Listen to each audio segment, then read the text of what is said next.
Wij hebben gekozen voor asperges met zalm gebakken op de huid. En daarbij een heerlijke roomsaus en krieltjes.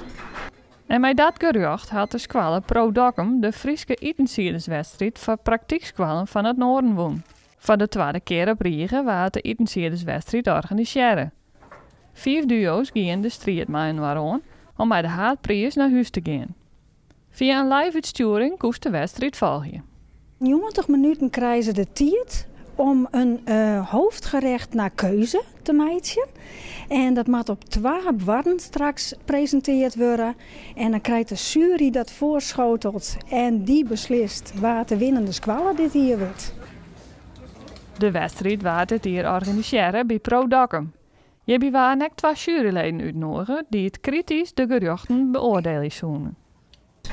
Dat is onder andere Monier Taup. En hij is ambassadeur van het SVH.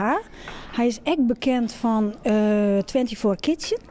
En hij doet ook wel eens mijn programma's mee op tv. Dus daar kan iedereen hem van kennen. En meneer Gerard, zeggen wij altijd. En meneer Gerard is ook jurylid. Maar hij doet ook de examens van Bas en Kas. En dat zijn dus de opleidingen van praktiekskwallen om te leren van kok of serveerster en bediening. Voordat de wedstrijd uiteenzette, waren de kandidaten nog even goed bedoeld. Binnen opstart vanmiddag bij de McDonald's. Daar gaan ze lekker eten krijgen van waar dat woer.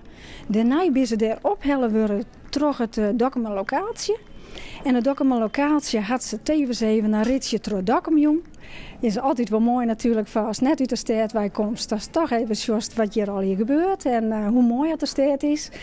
En daarna zijn ze hier bij de ingang feestelijk onthaald.